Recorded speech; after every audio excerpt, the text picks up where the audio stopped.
নবী বলেন উম্মত আমার দুনিয়ার জমিনের মধ্যে যেই ব্যক্তি আমি নবীর প্রতি একবার দুরূদ শরীফ আদায় করবে আল্লাহ তাআলা তার নামের উপরে জান্নাতের মধ্যে একটা বৃক্ষরোপণ করে দিবে। সাহাবায়ে কেরাম প্রশ্ন করেন ইয়া রাসূলুল্লাহ আপনার কাছে জানতে চাই আপনি বলেন না জান্নাতে বৃক্ষরোপণ করলে নবী আপনার উম্মতের কি লাভ হবে? নবী আমার বলেন ওই বৃক্ষের মধ্যে যতগুলো পাতা থাকবে ওই পাতার পরিমাণ সওয়াব ওই উম্মতে মুহাম্মদের আমলনামার লিপিবদ্ধ করে দিবেন। এই জন্য আপনারা সবাই মুহাব্বতের আওয়াজে আল্লাহর হাবিবের উপরে দরুদ আদায় করবেন। আল্লাহুম্মা সাল্লি মাওলানা মুহাম্মদ ওয়া আলা আলি সাইয়্যিদিনা। বেলা যখন শেষ হইবে পারের তরি থাকে না, সময় থাকতে মুর্শিদ দরে জীবন করো সাধনা। আল্লাহুম্মা সাল্লি মাওলানা মুহাম্মদ ওয়া আলা আলি সাইয়্যিদিনা মুহাম্মদ লা ইলাহা লা কালমা লা ইলাহা লা গায়রে। আমরা বড় ভাগ্যবান আমরা নবী আল্লাহর মেহমান। আল্লাহ দয়া করে করলেন দান পড়েন দয়া করে আমরা নবী ইমানের ইমান। লা ইলাহা লা ইলাহা লা ইলাহা আরে নামাজ রোজা সাইরো না কেহ মা বাবার খেদমত সাইরো না। আমার নবীর দরুদ ভুইল না পড়েন নবীর দরুদ আমার নবীও তোমায় ভুলবে না। লা ইলাহা ইবাদত করলে কবুল হবে এটার গ্যারান্টি স্বয়ং আমার আল্লাহ নবীর মাধ্যমে দিয়েছে। এই জন্য আপনারা মক্কা মদিনা যাবে। আমি যেদিন মদিনা শরীফ গিয়েছি আমি নবীজির রওজার সামনে দাঁড়ায়া প্রত্যেক ওয়াক্ত নামাজের পরে বলছি ইয়া রাসূলুল্লাহ আমার কপাল কত ভালো, আমার জীবনে একটা আশা ছিল আপনি নবীর রওজা মুবারকে আসবো, কিন্তু এত তাড়াতাড়ি যে আসবো আমি বুঝতে পারি নাই। ইয়া রাসূলুল্লাহ আপনি আমার সালাতু সালামটা কবুল করেন। নবী গো আপনার কাছে আমার একটা আশা আমি যেন বারবার আপনি নবীর রওজার সামনে এসে আপনাকে সালাম দিতে পারি। আর 2 নাম্বার আমি যেহেতু নিজে আসছি আমি যেন আমার আম্মা আব্বা ভাই নিয়ে আসতে পারি। 3 নাম্বার আশা যারা এখনো পর্যন্ত মক্কার মদিনাতে আসতে পারে নাই আপনি তাদেরকে মরার আগে একবার মদিনা শরীফের মধ্যে আইনেন। এ আমার মুরব্বি বাবা এই চোখ দিয়া কত কিছু দেখছো রে বাবা। আল্লাহর কসম করে বলি রহমতের নবীর হাদিসে মুবারাকা আব্দুল ইবনে আব্বাস রাদিয়াল্লাহু তাআলা আনহু বলেন নবীজির জবান মুবারকের বাণী উনি বলেন আমি আমার নবীজির জবান মুবারকে বলতে শুনেছি। নবী আমার বলেন যখন কোনো মানুষ আল্লাহর কাবা ঘরের সামনে যায় কাবা ঘরটার দিকে তাকায়া প্রথম যেই দোয়াটা করবে আল্লাহ তার সেই দোয়াটা কবুল করবে। আমি যেই 3টা দোয়া করেছি এই 3টা দোয়া আল্লাহর কাবা ঘরের চাদরের মধ্যে ধরে ধরে করছি। এই জন্য সবার কাছে আবদার এই কাবা দেখলে তো আরাম লাগে আনন্দ লাগে আরাম লাগে। আপনারা বলেন যে কাবার এত মর্যাদা যেই মদিনার এত মর্যাদা আমরা সবাই ওই মক্কা মদিনা যাইতে চাই কি চাই না? আসতে বলতেছেন ধরে বলেন চাই কি চাই না? তাহলে যারা যারা যাইতে চাই মুহাব্বতের আওয়াজে পড়েন দয়াল আল্লাহ দয়া করেন দয়া রন নসিব করেন মদিনা। লা ইলাহা লাল্লাহু লা ইলাহা লাল্লাহু লা ইলাহা লা ইলাহা ইল্লাল্লাহু মুহাম্মাদুর রাসূলুল্লাহ সাল্লাল্লাহু আলাইহি ওয়াসাল্লাম। আমার যুবক ভাইরা, মুরব্বি বাবাজিরা, পর্দার অন্তরালের আমার মা বোনেরা, আপনারা একটু অন্তরের কানটা লাগিয়ে শেষ আলোচনার ধারাবাহিকতাটা শুনবেন। আমি আলোচনা শুরু করার আগে আপনাদেরকে নিয়ে আল্লাহ তাআলার একটু জিকির করব। এই জিকিরটা দুনিয়ার কোনো সাধারণ জিকির নয়। এই জিকির হলো বাকাবিল্লার জগতে পৌঁছানোর জিকির। এই জিকিরটা হলো ফানাফিল্লার জগতে পৌঁছানোর জিকির। এই জিকিরটা শুধু ফানাফিল্লার জগতে পৌঁছানোর জিকির না। ফানাফিল্লা দুই প্রকার, একটা হলো ফানাফি শায়েখ আর একটা ফানাফির রাসূল।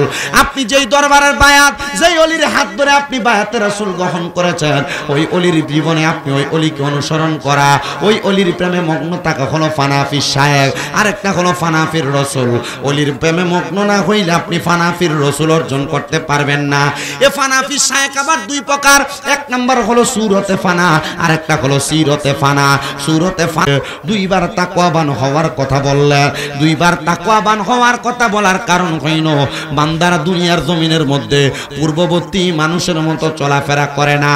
পূর্ববর্তী মানুষরা কেমন ভাবে চলাফেরা করেছে, কেমন ভাবে তাদের জীবন সাজাইছে, আমরা কিন্তু তাদের থেকে আরো খারাপ ভাবে জীবন সাজাই। পূর্ববর্তী মানুষরা যেমন ভাবে তাদের জীবন পরিচালনা করেছে, আমরা কিন্তু তাদের মতো জীবন পরিচালনা করি না। এটার একটা চাক্ষুষ উদাহরণ আমি আপনাদেরকে বলি। ইমামে আজম ইমাম আবু হানিফা রহমতুল্লাহ আলাই, উনি কোন সাধারণ ইমাম না। ইমামে আজম ইমাম আবু হানিফা উনি হলেন একজন জবরদস্ত ইমাম। মাযহাবের ইমামদের মধ্যে সর্বশ্রেষ্ঠ এবং প্রধান ইমাম হলো ইমামে আজম ইমাম আবু হানিফা। আপনাদের কি বুঝতে কষ্ট হচ্ছে? একটু কষ্ট করে বুঝবেন। আমার আশা করি আমি ধারাবাহিকভাবে কথাটা বললে আপনারা বুঝতে পারবেন। কারণ আমাদের পূর্ববর্তী যারা মুরব্বী ছিলেন, দাদা ছিলেন, তারপরে বড় বাবা ছিলেন, এরপর ফৈদাদা পর্যন্ত যারা ছিলেন, তাদের জীবন ছিল সরলতার জীবন। আর এখন আস্তে আস্তে যে জীবন চলতেছে, এটা আমাদের চালাকির জীবন। কিন্তু দেখেন, অধিক চালাক হওয়ার কারণে আমাদের জীবনটা কবরের জিন্দেগিতে যে আমরা ধরা খাবো, ঠিক না? এই জন্য পূর্ববর্তী যারা সরলতার জিন্দেগি বাস্তবায়ন করেছে, তারাই সরলতার জিন্দেগির মাধ্যমে তাদের দুনিয়া এবং আখিরাত দুই জায়গাকে তারা সাবলীল এবং সুন্দর করেছেন। আর আমরা দুনিয়া তো আমাদের চালাকির চলাফেরা করার কারণে আমরা দুনিয়া তো মার্ডার, আখিরাতেও। ইমামে আজম ইমাম আবু হানিফা মাযহাবের ইমামদের মধ্যে সর্বশ্রেষ্ঠ ইমামের উপাধি ওনার। উনি বলেন, আমার একজন ছাত্র যার নাম হলো হযরত ইমাম আবু ইউসুফ। মারহাবা পড়েন। ইমাম আবু ইউসুফের এমন অনেক ফতোয়া আছে, যেটা আছে এটাই চলবে, কিছু করার নাই। এটা তোমরা যেটা আছে সাউন্ড, এটা এর থেকে বালা দিলে না, বালা সাউন্ড দিতে আমরা যেটা আছে আর এটা দিতে আপনাদের অসুবিধা হবে না তো? ইমাম আবু ইউসুফের এমন অনেক ফতোয়া ইমাম আবু হানিফা উনি রদ করে ফেলেছেন। আবার ইমাম আবু ইউসুফ ওনার ওস্তাদের অনেক ফতোয়াকে উনি রদ করে ফেলেছেন। মানে ইমাম আবু হানিফার ফতোয়ার উপর দিয়া ওনার ছাত্র ইমাম আবু ইউসুফ ফতোয়া দিয়েছেন, আর আবু ইউসুফের ফতোয়াটা গ্রহণযোগ্য হয়েছে, ইমাম আবু হানিফার ফতোয়াটা রহিত হয়ে গেছে। বুঝবেন, একটু মনোযোগ দিয়া। ইমাম আবু হানিফার কানে একবার খবর আসছে, হে ইমাম আবু হানিফা, আপনার যে ছাত্র আছে হযরত ইমাম আবু ইউসুফ, ওনার খবর কি আপনি জানেন? বলে, কি খবর? বলে, ইমাম আবু ইউসুফ আপনার ছাত্র, কিন্তু উনি আপনার এখান থেকে যায়া আড়ালে আড়ালে মানুষকে দরজ দেয়, মানুষকে পড়ালেখা করায়, মানুষের কাছে ফতোয়াবাজি করে। ইমাম আবু হানিফা বলেন, আমার অনুমতি ছাড়া আমার ছাত্র হযরত ইমাম আবু ইউসুফ উনি যে মানুষের কাছে ফতোয়া দেয়, এটা আমার কাছে একটু কেমন জানি লাগলো, আমার কাছে ভালো লাগতেছে না। ইমাম আবু হানিফা রাহমাতুল্লাহ আলাইহি ডাক দিয়ে বলেন, এ আমার ছাত্রের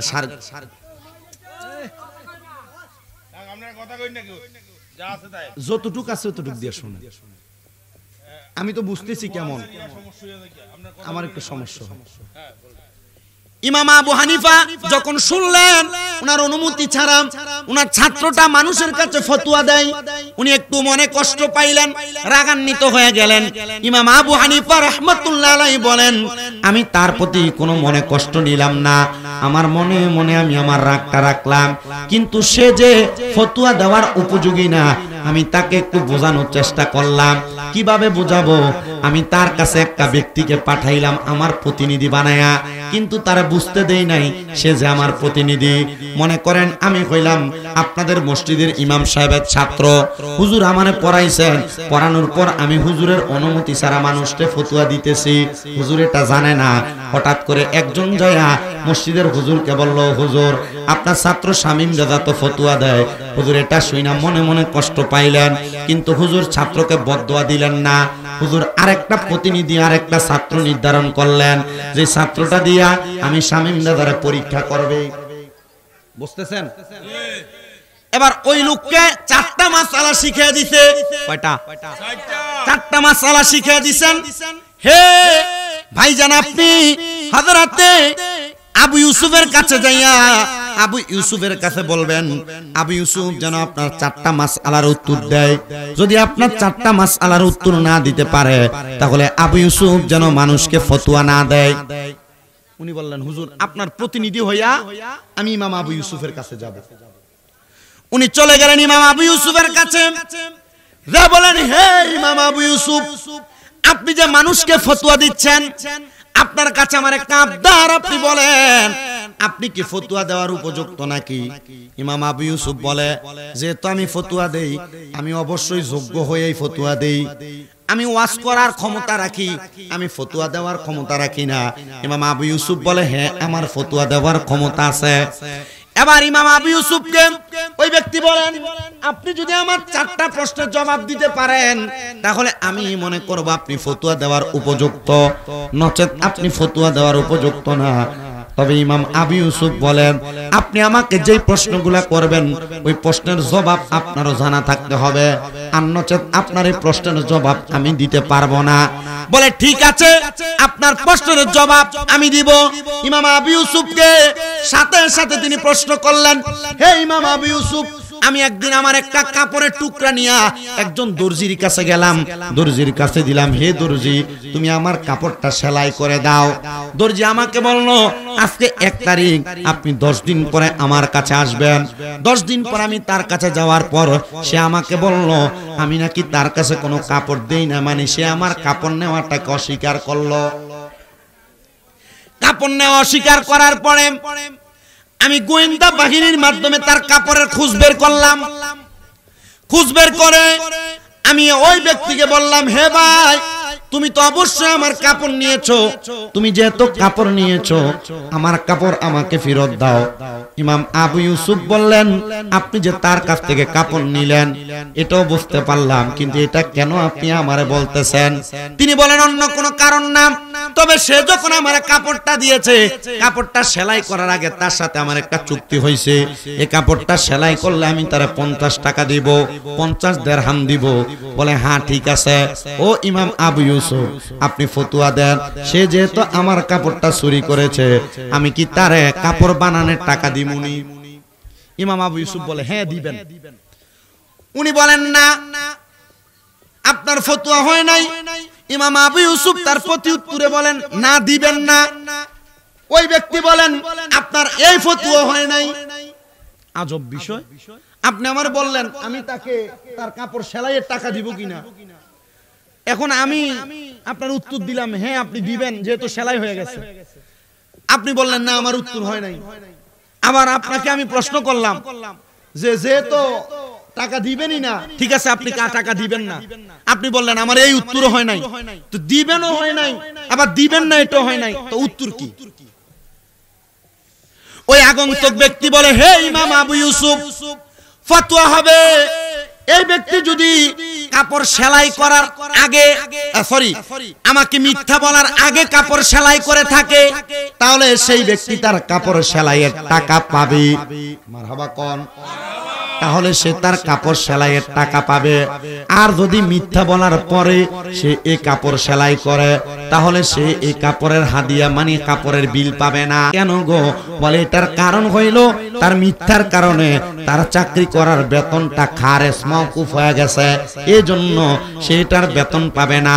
চিন্তা করে দেখেন, একজন আগন্তুক ব্যক্তি ইমাম আবু ইউসুফকে ফতোয়া দেওয়ার অনুপযুক্ত প্রমাণ করে দিলেন। আসলে তো আগন্তুক ব্যক্তি প্রমাণ করে নাই, প্রমাণ করাইছেন ইমাম আবু ইউসুফের ওস্তাদ, যার নাম হযরতে ইমামে আজম ইমাম আবু হানিফা রাহমাতুল্লাহ আলাইহি। জোরে সোরে পড়েন মারহাবা। আমরা যারা এখানে আছি আমরা সবাই হলো এই ইমাম আবু হানিফার অনুসারী, মানে আমাদের মাযহাব হলো হানাফি মাযহাব। কি মাযহাব? হানাফি মাযহাব। এখানে হাত বাঁধার মাযহাব না, আমাদের মাযহাব হলো নাবির নিচে বান্দার মাযহাব।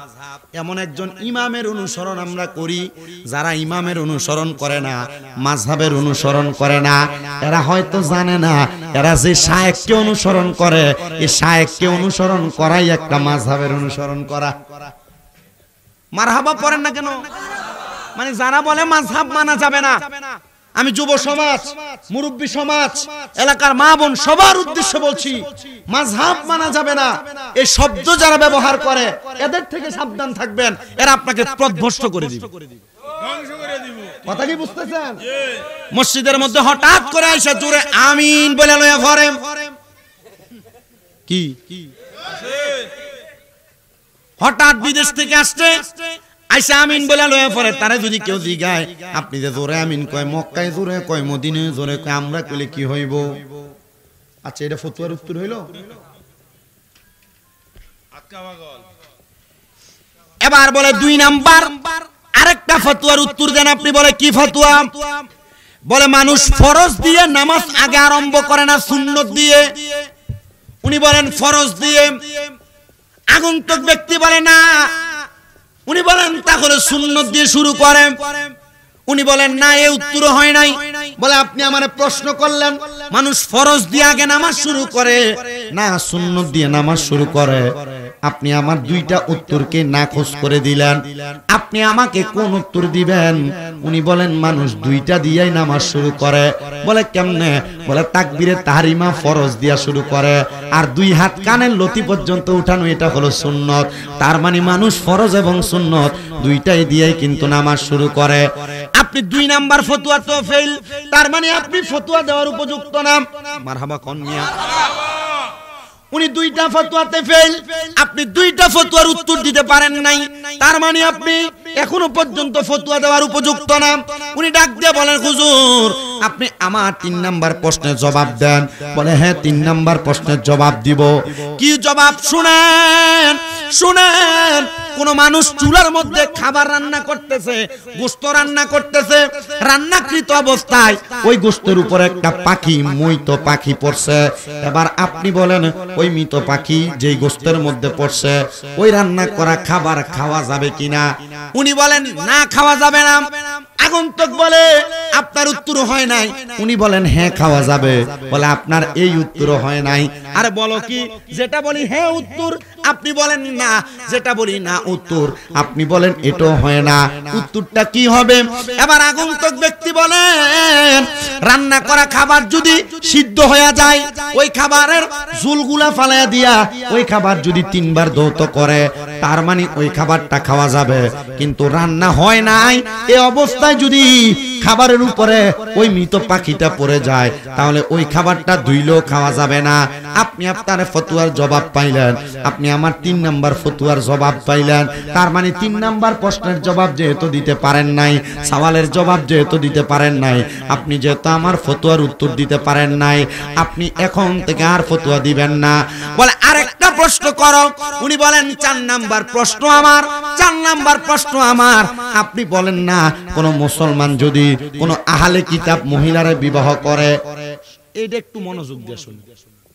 কোন মুসলমান যদি কোন আহলে কিতাব মহিলাকে বিবাহ করে, আপনি বলেন না গো, বলেন না ওই আহলে কিতাব মহিলা যদি গর্ভ অবস্থায় মারা যায়, পেটে বাচ্চা থাকা অবস্থায় মারা যায়, তাহলে ওই আহলে কিতাব মহিলাটা বাচ্চা অবস্থায় মারা গেলে তার কি মুসলমানের কবরস্থানে দাফন করবে না খ্রিস্টানের কবরস্থানে দাফন করবে? এবার উনি বলেন খ্রিস্টানের কবরস্থানে। আগন্তুক বলে না, আপনার উত্তর হয় নাই। এবার উনি বলে মুসলমানের কবরস্থানে। আগন্তুক ব্যক্তি বলে আপনার এই উত্তর হয় নাই। বলে তাহলে তারে কোথায় দাফন করবে? বলে তাকে অমুসলিমের কবরে দাফন করবে, কিন্তু শর্ত হইল তারা যখন দাফন করবে তার কিবলাটা পশ্চিম মুখ করে দিবে না, তার কিবলাটা দক্ষিণ মুখ করে পূর্ব মুখ করে দিবে। কারণ কি? বলে তার গর্ভে যে সন্তান সে যখন পূর্ব মুখ করে মুখটা করবে, মানে তার কিবলা যখন ঘুরে দিবে, তখন সে ব্যক্তির পেটের সন্তানটা পেটে থাকা অবস্থায় মুসলমান থাকে। এটার কারণে তার ঘাটটা অন্যদিকে মানে পূর্ব দিকে ঘুরানো থাকবে, আর তার পেটের বাচ্চার ঘাটটা অটোমেটিকলি অন্যদিকে মানে কিবলার দিকে ফিরে যাবে। এই জন্য আপনি আমার চতুর্থ ফতুয়ার জবাব দিতে পারেন নাই। জান ইমাম আবু ইউসুফ, আপনি ফতুয়া দেওয়ার মতো যোগ্যতা অর্জন করে আসেন। বলে কে আমার যোগ্য বানাইবো? বলে এতদিন পর্যন্ত যার কাছে আপনি পড়ালেখা করেছেন, যেদিন আপনাকে আপনার ওস্তাদ ইমামে আজম আবু হানিফা বলবে আপনি ফতুয়া দেওয়ার উপযোগী, আপনি সেদিন থেকে ফতুয়া দিবেন, তার আগে আপনি ফতুয়া দিবেন না। আল্লাহর কসম রে মুসলমান, ইমামে আজম আবু হানিফার কাছে যাইয়া ইমাম আবু ইউসুফ বলে হুজুর, আমি এতদিন পর্যন্ত যত ফতুয়া দিয়েছি আপনি হুজুরের ফতুয়া ছাড়া আমার ফতুয়াগুলা গ্রহণযোগ্য না। হুজুর আপনি আমার জন্য দোয়া করেন, আপনার তাকওয়া আর আমার তাকওয়া এক না বিদায় আমি ফতুয়ার জবাব দিতে পারি নাই।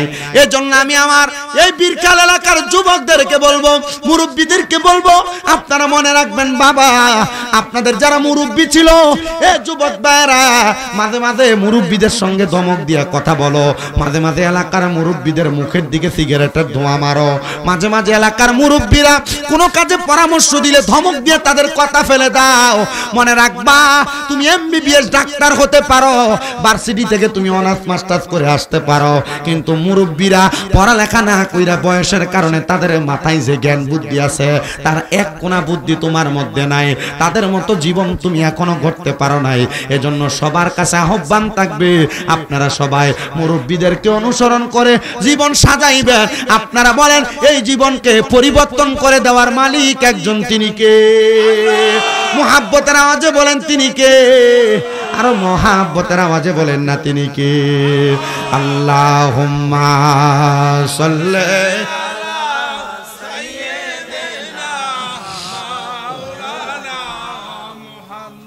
ওয়া আলা আলি।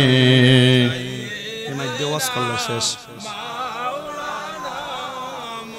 নূর নবীজির ফসিনা মুবারক মেশকের চাইতে আরো সুগ্রাণ, সাহাবীরা আতর রূপে করতেন তাহা ব্যবহার। আল্লাহুম্মা, কাউকে বসতে বলবেন না, যাদের মন চাইবে বসবে। আলহামদুলিল্লাহ সবাই তো প্যান্ডেল অনুযায়ী ভর্তি।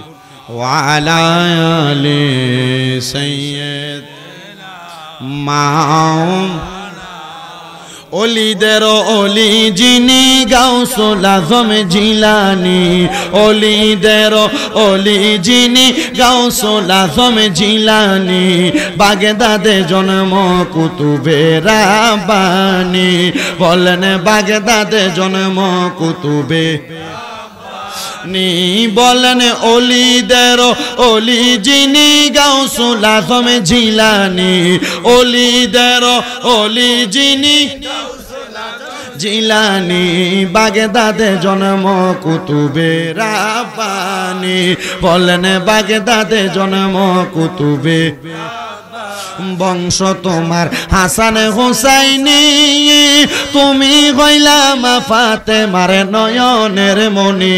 বলেন বংশ তোমার হাসান হুসাইন, হায়রে তুমি হইলা মা ফাতেমার নয়নের মনি মুর্দা কলব জিন্দা করো ও গো গাউসে সামদানি মুর্দা কলব জিন্দা করো ও গো গাউসে সামদানি বাগদাদে জন্ম কুতুবে রাব্বানি বলেন বাগদাদে জন্ম কুতুবে তোমার কাঁধে নবীজির কদমে সব ওলিদের কাঁধে তুমি গাউসের কদম কন্যা তোমার কাঁধে নবীজির কদম আইরে সব ওলিদের কাঁধে তুমি গাউসের কদম দয়ার নজর দাও গো আমায় ও গো গাউসে সামদানি দয়ার নজর দাও গো আমায় ও গো গাউসে সামদানি বাগদাদে জন্ম কুতুবে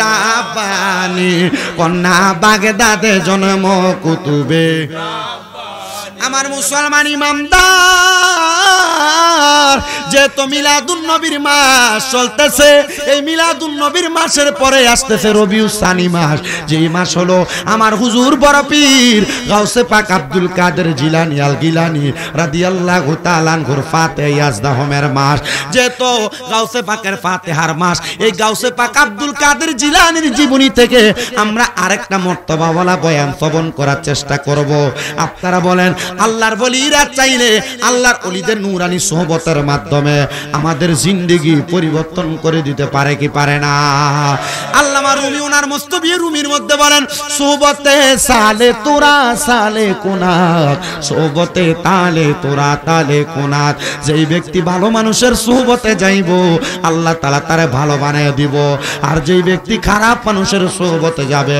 আমার আল্লাহ তাআলা তারে খারাপ বানায় দিব দেখবেন আমাদের এলাকার মধ্যে এমন অনেক মানুষ দেখা যায় এলাকার মধ্যে যেটা সুদ খায় এটার লগে ঘুরে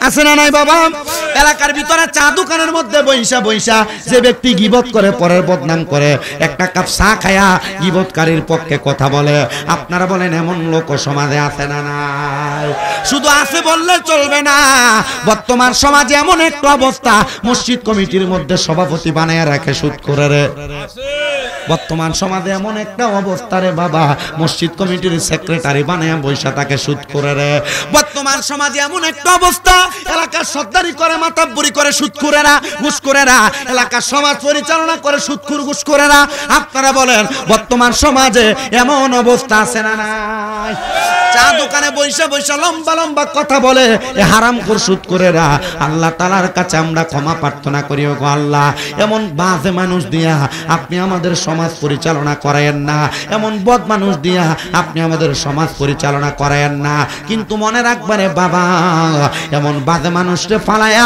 তুমি যদি ভালো মানুষের সাথে চলো দেখবা তোমার শত্রু বেড়ে গেছে তোমার পেছনে কথা বলার মানুষের কোনো অভাব নাই হুজুর গাউসে পাক আব্দুল কাদের জিলানী আল গিলানী রাদিয়াল্লাহু তাআলা আনহু বলেন আমার একটা স্বভাব ছিল আমি সব সময় তাহাজ্জুদ নামাজ পড়ার জন্য আমি আলাদা করে একবার ওযু বানাইতাম সুবহানাল্লাহ সুবহানাল্লাহ কি নামাজ পড়ার জন্য ওযু বানাইতেন আসতে বলতেছে কি নামাজ এ বীরখালের আমার আম্মু বীরখালের যুবক ভাই বীরখালের মুরব্বি বাবারাম পর্দার অন্তরালের মা বোনেরা সোশ্যাল মিডিয়ার মাধ্যমে দেখনেওয়ালা ভাই বাবারা মা বোনেরা অনেক মা বোনেরা পর্দার অন্তরাল থেকে ওয়াজ শুনতেছেন আপনাদের গর্ভের মধ্যে সন্তান হয় না সন্তান আমি বলবো আমার আম্মুজিরা সন্তান যদি কামনা করেন আপনারা এখন থেকে তাহাজ্জুদের নামাজ পড়েন ও মা আপনার ঘরের মধ্যে কামাই রুজিতে বরকত হয় না আমি বলবো 5 ওয়াক্ত নামাজের পাশাপাশি তাহাজ্জুদের নামাজ পড়েন ও মা আপনার জামাইয়ের ইনকামের মধ্যে বরকত নাই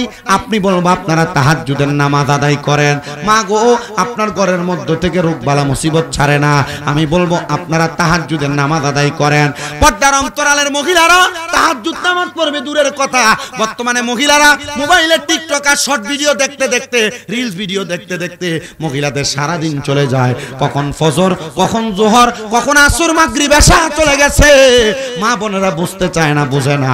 আমি বলবো মা, যদি তুমি তোমার জীবনটাকে তোমার পূর্ববর্তী মহিলাদের মতো সাজাইতে পারো, মনে রাখবা গো মা, তাইলে তোমার গর্ভ থেকে গৌসে পাকের মতো বড় আল্লাহর ওলি জন্ম নিবে। আর নচেত তুমি যদি দুনিয়াতে খারাপ কর্মকাণ্ড করে মোবাইল চালায়া নামাজ না পড়া তুমি তোমার জীবনটারে সাজাও, তাইলে তোমার জীবনটা বরবাদ একটা জিন্দেগি হয়ে যাবে। এবার আপনারা বলেন, আমাদের মা বোনেরা ভালো হয়ে যাক, আপনারা সবাই চান কি চান না? আমার মুসলমান ইমামদারেরা, বহু মহিলারা স্বামী যদি নামাজের কথা বলে, মহিলারা নামাজ আদায় করতে চায় না। আবার আপনি আপনার বউরে কেমনে নামাজের কথা বলবেন? আপনি নিজে তো নামাজ পড়েন না। কি কথা বলেন না কেন? আপনি যাই কইবেন এই তুমি নামাজ পড়ো না কেন? বেরি কইবে নিজে পড়ে না, আমার বুঝাইতেছে। এই কথা কয় না কেন? এই জন্য আপনাদের সবার কাছে আবদার করি, যদি আপনার ঘর থেকে রোগবালা মুসিবত দূর করতে চান, অভাব অনটন দূর করতে চান, আপনার ঘরের মধ্যে বরকত আনতে চান, আপনি নিজে নামাজ পড়েন, আপনার ওয়াইফ আপনার স্ত্রীটাকে আপনি নামাজ পড়তে বলেন। হুজুর গৌসে পাক আব্দুল কাদের জিলানী যে নামাজ পড়তেন, ওই নামাজের নাম কিসের নামাজ? তাহাজ্জুদ। জোরে বলেন না কিসের নামাজ? আমার বাবা এ মুসলমান ইমামদার, হুজুর গৌসে পাক বলেন, আমি তাহাজ্জুদ নামাজ ওযু করার জন্য গেছি। ওযু করে যখন আমি আমার ঘরের মধ্যে প্রবেশ করব রে, এমন টাইমে দেখতেছি আমার ঘর থেকে সুন্দর একটা লোক বের হইতেছে, কিন্তু ওনার মুখটারে উনি কাপড় দিয়ে ঢাকনা দিয়ে রাখছে। কি দিয়ে ঢাকনা দিছে? হুজুর গৌসে পাক বলেন, আমি তার প্রশ্ন করলাম, কে আপনি? আপনার পরিচয় কি? উনি আমার জবাব দেয়, হুজুর আপনি কি আব্দুল কাদের জিলানী? বলে হ্যাঁ আমি হইলাম আব্দুল কাদের জিলানী। বলে হুজুর আমি আসছিলাম আপনার বাড়ির মধ্যে আপনার কাছে মুরিদ হওয়ার জন্য। কিন্তু না, উনি মুরিদ হইতে আসে নাই, উনি আসছে আব্দুল কাদের জিলানীর দরবারের মধ্যে চুরি করার জন্য। গৌসে পাকের দরবারে আইসা সে চুরি করবে এমন নিয়ত তার মনে। হুজুর গৌসে পাক বলে, যে তো মুরিদ হইতে আসছো, আসো আমি তোমারে মুরিদ করে দেই। হুজুর গৌসে পাক আব্দুল কাদের জিলানীর কথা শুইনা সে কেমন জানি লড়াচড়া শুরু করলেন। ডাক দিয়া কয়, বাবা আমি আজকে মুরিদ হব না, আজকে দেইখা গেলাম আরেকদিন আইসা মুরিদ হব। হুজুর বলেন না বাবা, তুমি যে এখান থেকে যাইবা, মানুষ বাঁচার মতো উপায় নাই, কখন বাঁচবো কখন ইন্তেকাল করব এটার গ্যারান্টি কেউ দিতে পারে না। আব্বা যে তো চলে আসছো, আসো, কারণ মুরিদ হওয়ার আগের জীবন আর মুরিদ হওয়ার পরের জীবন দুই রকম। মুরিদ হওয়ার আগে জীবন থাকে একরকম, কিন্তু কোন মানুষ যদি হক্কানি রব্বানি কোন পীরের হাতে হাত দিয়া মুরিদ হয়ে যায়, তখন তাদের জীবন হয়ে যায়। আজকে আপনাদের এলাকার এক ছেলে হয়তো এই চান্দিনে কোথায় যেন বাড়ি, বলছে হুজুর আমি নামাজ পড়তাম না, কিন্তু এখন নামাজও পড়ি, 5 ওয়াক্তের সাথে তাহাজ্জুদও পড়ি। হুজুর আগে আমি আমার আব্বাজানকে বাজে বাজে স্বপ্ন দেখতাম, আলহামদুলিল্লাহ আমি গতকালকে দেখছি আমার আব্বাজান আমার মাথায় হাত বুলিয়ে দিতেছে। আমি কইলাম চিন্তা নাই, তাহাজ্জুদ নামাজ একবার অসহায় মানুষের জীবনও পরিবর্তন করতে পারে। আমার অনেক ভক্তবিন্দুরা দেশের বিভিন্ন জায়গায়, গাইবান্ধা থেকে এক মহিলা আমাকে খালার মতো মনে কইরা আমার খুব আদর যত্ন কইরা মাঝে মাঝে দোয়া চায়। তখন আমার একদিন কইলো, বাবা আমার অন্য কোনো চাহিদা নাই, টাকা পয়সা আছে, আমার প্রায় 1.5 কোটি টাকার সম্পদ, উদ্ধার হয় না। আব্বা আপনি বলেন তো এমন কি আছে যেটার মাধ্যমে আল্লাহ তাআলা আমার সম্পদ উদ্ধার করবে? আমি নিয়ত করছি এই সম্পদ উদ্ধার হইলে আমি ইবাদত করে আল্লাহ তাআলার ঘরে যায়, কাবা ঘরে যায় আমি হজ করে আসবো। আমি বলছি আপনি তাহাজ্জুদ করেন। মহিলা পড়ছেন, আর 3 মাসের মাথায় আল্লাহ তাআলা ওই মহিলা 1.5 কোটি টাকার সম্পদ তারে পাওয়ায় দিয়েছে। মহিলা উমরা করতে যাবে কিছুদিন পরে, আগামী মাসের 10 তারিখ। আলহামদুলিল্লাহ পড়লেন না? চিন্তা করে দেখছেন একটা মানুষের জীবন কিভাবে পরিবর্তন হয়। 9 বছর বিবাহ হয়েছে, সন্তান হয় না, বলছি তাহাজ্জুদ পড়েন আল্লাহ সন্তান দিবে। আলহামদুলিল্লাহ সন্তান বড় হয়েও না, 2.5 বছর। আলহামদুলিল্লাহ আল্লাহ তাআলার ইবাদতের বড় পাওয়ার, বড় পাওয়ার, বড় পাওয়ার। হযরতে আব্দুল কাদের জিলানী ডাক দিয়া বলেন, বাবা আসো তোমারে আমি বায়াত গ্রহণ করাই। হুজুর আমি কেমনে বায়াত গ্রহণ করব, আমি নিয়ম জানি না। বলে যাও পুকুরের মধ্যে যে ওযু করো। গৌসে পাকের দরবারের ওই চোরটা ওযু করার জন্য যখন পুকুরে নামছে, সে মনে করছে হুজুর মনে হয় ভিতরে চলে গেছে, সেখান থেকে আবার পলায়ন করবে। গৌসে পাক বলে ওযু করতে পারোনি? বলে হুজুর এটাও তো পারি না। বলে ঠিক আছে তুমি সুন্দর করে ওযু করো, আমি তোমারে শিখিয়ে দেই। হ্যাঁ হুজুর শিখলাম, ভালোভাবে কুলিও করলাম, হাতের কবজিও ধুইলাম, নাকেও পানি দিলাম, মুখমণ্ডলও ধুইলাম, হাত কনিশও ধুইলাম, মাথা মাসে করলাম, হুজুর পায়ের টাকনুশও ধুইলাম। হুজুর ওযু হইছে নি? বলে হ্যাঁ হইছে, চলো আমার ঘরে চলো। সে বলে মনে করছি পলায়ন করব, আমার আজকে যদি চুরি না করি আমার পরের দিন আমি কেমনে চলবে এটার কোনো ঠিকানা নাই। আমি চুরি না করতে পারলে আমার পরিবার চালাইতে পারবো না।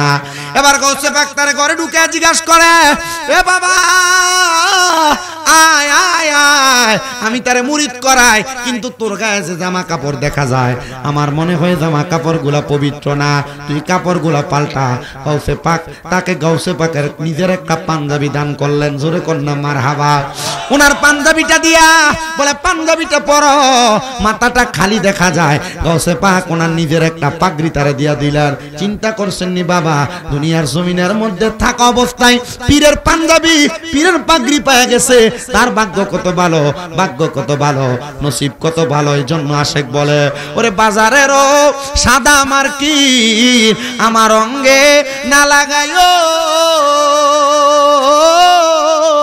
মুর্শিদ তোমার গায়ের পুরা জামা দিয়া আমার কাফন পরাই দিও, যাইতে আমায় সঙ্গে নিও কন্যা। আর কোন দর চাই না মুর্শিদ, আর কোন দর চাই না মুর্শিদ, যাইতে আমায় সঙ্গে নিও। কোন বাতেল ফেরকার মৌলবি দিয়া মোর জানাজা নাগি দিও, একটা তরিকতের পাগল পাইলে মোর জানাজা পরাই দিও, যাইতে আমায় সঙ্গে নিও কন্যা। আর কোন দর চাই না মুর্শিদ, আর কোন দর চাই না মুর্শিদ, যাইতে আমায় সঙ্গে নিও। এ মুসলমান ইমানদার, এ বীরকালের আমার বাবা, শোনো রে শোনো। গৌসে পাক নিজের পাগড়ি আর পাঞ্জাবিটা দিয়া তারে বলে বাবা তুই তোমার হাতটা আমার কাছে বাড়াইয়া দাও। বলে হুজুর আপনার কাছে বাড়াইয়া দিলাম। বলে তাইলে তুমি আমার কাছে এবার মুরিদ হও। মনে রাখবেন মুরিদ হওয়া এটা খারাপ জিনিস না। মুরিদ হওয়া মানে বায়াত হওয়া মানে ওয়াদাবদ্ধ হওয়া, এরাদাবদ্ধ হওয়া, কারোর কাছে কোনো বিষয়ে ওয়াদা করা। কি করা? আপনি যে মুরিদ হয়েছেন, আপনার পীর যখন আপনারে হাতে হাত রেখে অথবা পাগড়ি ধরে মুরিদ করাইছে, তখন আপনি ওই সময় বলছেন আল্লাহ আপনার কাছে শিরিকি, বেদাতি, সগীরা, কবিরা, জাহিরি, বাতিনি, ইচ্ছা অনিচ্ছায় যত রকমের গুনাহ, এই গুনাহ থেকে মাফ চাই এবং আর কখনো এই গুনাহ করব না। আল্লাহ এখন থেকে 5 ওয়াক্ত নামাজ আদায় করব। আল্লাহ হারাম থেকে বেঁচে থাকব, পরের হক লুণ্ঠন করব না। এই বিষয়গুলো আপনার বলে নাই? যারা পীরের কাছে বায়াত হয়েছেন বলেন নাই? বলছে। আচ্ছা পীর যে আদেশ করছে আপনি এটা মানেন নাই, আপনি কি করেন নাই? আচ্ছা আসলে কি আপনি এটা নামের মুরিদ না কামের? অবশ্যই নামের মুরিদ। তাহলে কামের মুরিদ হইতে হইলে পীর যে হুকুম করবে, পীর যে আদেশ করবে, ওই হুকুম আর আদেশ মানা লাগবে। আসলে তো পীর হুকুম করে না, পীর কোরআনে আল্লাহ যা আদেশ করে তা বলে। পীর আপনার পথ প্রদর্শক, সিরাতাল মুস্তাকিম দেখানোর জন্য আপনি একজন পীরের হাত ধরে আল্লাহ এবং তার রাসূলের কোরআন হাদিস মোতাবেক আপনার জীবন সাজান, এছাড়া আর অন্য কোনো কিছু না। এই জন্য আমাদের উচিত আমরা আমাদের জীবনটাকে আল্লাহ এবং তার রাসূলের পথ মতে সাজাবো। আল্লাহ কবুল করেন, পড়েন আমিন। আমার মুসলমান ইমামদারেরা, সে বলে হুজুর আমাকে গৌসে পাক বলেন তোমার ডান হাতটা বাড়াইয়া দাও। আমি আমার ডান হাতটা বাড়াইয়া দিলাম। হুজুর বলে আমি তোমাকে 2টা বিষয় মুরিদ করাবো, 2টা বিষয় বায়াত করাবো। হুজুর কোন বিষয় বায়াত করাবেন? বলে 1 নাম্বার তুমি বায়াত করবা এখন থেকে আর তুমি নামাজ ছাড়বা না, 1 নাম্বার। 2 নাম্বার আরেকটা বিষয় হইল তুমি কোনোদিনই মিথ্যা কথা বলবা না। হুজুর ঠিক আছে, আপনি যেহেতু বলছেন আমি নামাজ ছাড়বো না, আমি এখন থেকে মিথ্যা কথা বলবো না। হুজুর আমার বায়াত গ্রহণ করা শেষ নেই? বলে হ্যাঁ শেষ। যাও তুমি এখান থেকে যাও, এখন আর তোমার অন্য কোনো কাজ নাই, তুমি দুইটা বিষয়ের উপর আগে আমল করো, এরপর তুমি অন্য বিষয়ের উপর আমল করবা। হুজুর গৌসে পাকের কথাটা শুই না ওই ব্যক্তি বলেন আমি বের হয়ে গেলাম। আমি চিন্তা করলাম আজকে যদি চুরি না করি আগামীকালকে খাওয়ার মতো আমার ঘরের মধ্যে কোনো মাল নাই। আমার স্ত্রীও বলেছে আমি যদি চুরি করে মাল নেই আমি যেন তারে না খাওয়াই, কিন্তু চুরি না করলে আমার কোনো রাস্তা নাই, আমার কোনো উপায় নাই, আমি কেমনে আমার পরিবার পরিচালনা করব। এবার আমি এই কথা চিন্তা করতে করতে যখন হাঁটতেছি সামনে ইরাকের রাজধানীর রাজার বাড়িটা, আমার মনটা চাইলো আগে তো ছোটখাটো জায়গায় চুরি করতাম, যেহেতু বাদশার বাড়িটা সামনে আসছে আজকে আমি ইরাকের বাদশার বাড়িতে যা চুরি করব। বাদশার বাড়িতে প্রবেশ করতেছে, বাড়ির সামনে দারোয়ান থাকে না? এই মা বোনেরা এখানে যারা আছেন আওয়াজ দিয়েন না, মনে রাখেন কোন মহিলার গলার আওয়াজ যদি পরপুরুষ শুনে কবিরা গুনাহ। কি গুনাহ? কবিরা গুনাহ। আর আমরা এই বাড়ির বেরিয়ে যদি ডাক দেয়, ফুতের যদি ডাক দেয় কইরে আওয়াল কইরে, ওই তিনবারই শোনা যায়। ঠিক কি? মহিলার গলার আওয়াজ, মহিলা যদি তার জামাইরও যদি রাত্রে গালি দেয় গোলামের ফুত খাবাই দি হতি না, বিয়া করছত কি লাগা, ঘরের থেকে 3 গো 4 গো শোনা যায়। আল্লাহর ওয়াস্তে মা আপনার গলার আওয়াজ কোন পুরুষ শুনুক আর আপনি কবিরা গুনাহগার হন, আমি চাই না। আল্লাহ রাসূল তো এইভাবে বলেন কোন মহিলার কোরআন তেলাওয়াতের আওয়াজও কোন পরপুরুষ শুনতে পারবে না। এটা ফতোয়া, এটা মাসালা না, এটা কি ফতোয়া এবং আল্লাহর নবীর হাদিস। তাহলে মা বোন আপনাদের গলার আওয়াজ উঁচা করার আগে চিন্তা করবেন আপনি একটা কবিরা গুনাহ করতেছেন। আপনার গলার আওয়াজ যদি কোনো পরপুরুষ শুনে আপনি একটা কবিরা গুনাহ করতেছেন। এজন্য আপনারা যারা পুরুষ মানুষ আছেন, আপনারা আপনাদের স্ত্রী, আপনাদের বোন, আপনাদের মা, আত্মীয় স্বজনের মধ্যে যারা মহিলা আছে তাদের গলার আওয়াজ অন্য পরপুরুষকে শোনানোর আগে সাবধান। আর আপনি সাবধান হবেন দূরের কথা, আপনার স্ত্রী আপনার ছোট ভাইয়ের সাথে অবাধভাবে কথা বলতেছে, আপনি বাধা দিচ্ছেন না। কারণ কি? বলে আরে তার ভাইয়ের মতো। জি না, আল্লাহর নবীর হাদিস শরীফে বলতেছে একটা মহিলার জন্য তার দেবর ভাই না, তার দেবর তার জন্য কালসাপের মতো। আপনি ভাইয়ের মতো বইলা সঙ্গে বসাইতেছেন, কি কথা বলেন না কেন? আপনাদের আশেপাশের এলাকার এক ছেলে বিদেশ থেকে আমারে কল দিছে, 2টা ছেলে ফালাইয়া তার স্ত্রী চলে গেছে। আমার কাছে ফোন দিয়েছে, কান্নাকাটি করতেছে, হুজুর আমি আমার স্ত্রীর জন্য আমি কান্দি না, সে চলে গেছে, সে একটা ছেলে পাবে, কিন্তু আমার 2টা ছেলেরে এতিম বানায় দিয়ে চলে গেছে। আপনাদের আশেপাশে আছে। গত বছর মাহফিলে ছিল, আমি কয়েকটা মাহফিলে বলছি ও মহিলারা তুমি এটার কারণে তোমার নিজের সন্তানদেরকে ছেড়ে দিলা, তোমার গলার আওয়াজ। এই জন্য আমি আমার মাহফিলের বন্ধুদেরকে বলছি তুমি সব কইরো, তোমার বন্ধু বান্ধবরে তোমার ঘরে তোমার বউয়ের সাথে কথা বলতে, তোমার বউয়ের গলার আওয়াজ তোমার চাচাতো ভাইকে শুনতে দিও না, মামাতো ভাইকে শুনতে দিও না। আর কত সুন্দর ভাবি আসেন একটা সেলফি, কথা কন না কেন? মা বোনদের উদ্দেশ্যে একটা হাদিস আমি শোনায়া দেই। যারা জিনা করে, ব্যভিচার করে, আপনারা যারা এখানে আছেন আপনারাও শুইনা নেন। যারা জিনা ব্যভিচার করে আল্লাহর নবী বলে 3 সময় 3 ব্যক্তির ঈমান থাকে না। কোন সময় কোন ব্যক্তি, কয় ব্যক্তির ঈমান থাকে না? 3 সময় 3 ব্যক্তির ঈমান থাকে না। সাহাবায়ে কেরাম আমার নবীকে প্রশ্ন করেন, ইয়া রাসূলুল্লাহ আপনার কাছে জানতে চাই আপনি বলেন কোন 3 সময় 3 ব্যক্তির ঈমান থাকে না? নবী আমার বলেন যখন কোন ব্যক্তি জিনা করে, জিনা করার সময় ওই ব্যক্তির ঈমান থাকে না। যতক্ষণ পর্যন্ত সে কালেমা পড়ে মুসলমান না হয় ততক্ষণ পর্যন্ত তার ঈমান তার কাছে ফিরে আসে। এ যুবক ভাই তুমি জিনা কোনটাকে মনে করো? তুমি হয়তো মনে করো কোন মহিলার সাথে মেলামেশা করাই শুধু জিনা। না না না, বিবাহ ছাড়া তুমি যে একটা মেয়ের সাথে ফোনে যোগাযোগ করো, প্রীতির সম্পর্ক লাগাও, এটাও জিনা। এটা করার সময় তোমার ঈমান থাকে না। এজন্য কোন অন্য মহিলার সঙ্গে অবৈধ সম্পর্ক করার আগে আপনাকে চিন্তা করতে হবে আপনার যেন জিনা না হয়, আপনার যেন চোখের জিনা না হয়। আপনি মনে করতেছেন মনে হয় একটা পুরুষ একটা মহিলার সাথে, একটা মহিলা একটা পুরুষের সঙ্গে মেলামেশা করলে মনে হয় এটাই জিনা। না না না, আল্লাহর নবী কয় মানুষের চোখ দিয়া জিনা হয়, মানুষের কান দিয়া জিনা হয়, মানুষের মুখ দিয়া জিনা হয়, মানুষের হাত দিয়া জিনা হয়, মানুষের পাও দিয়া জিনা হয়। ইয়া রাসূলুল্লাহ কেমনে জিনা হয় আপনি বলেন না।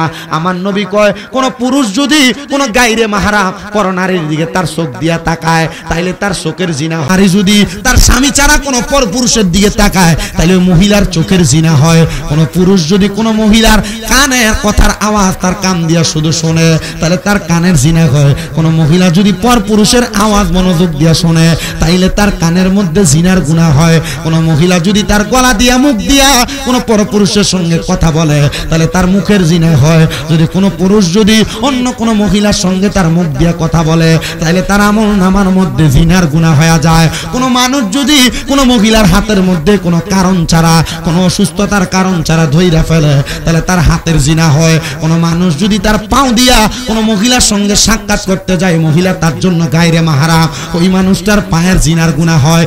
এজন্য সবার কাছে সাবধান। আপনারা বলেন জিনা করার কারণে ওই ব্যক্তির কি ঈমান থাকে না চলে যায়? তাহলে জিনা করা যাবে? জিনা কি খালি মেলামেশা করলেই জিনা? তার মানে চোখ দিয়া মহিলাদের দিকে তাকাইলে কিসের জিনা? কান দিয়া মহিলাদের গলার আওয়াজ শুনলে কিসের জিনা? মুখ দিয়া মহিলাদের সাথে কথা বললে কিসের জিনা? মহিলাদের গায়ের সাথে হাত লাগলে কিসের জিনা? পাও দিয়ে কোথাও হাঁটতে গেলে কিসের জিনা?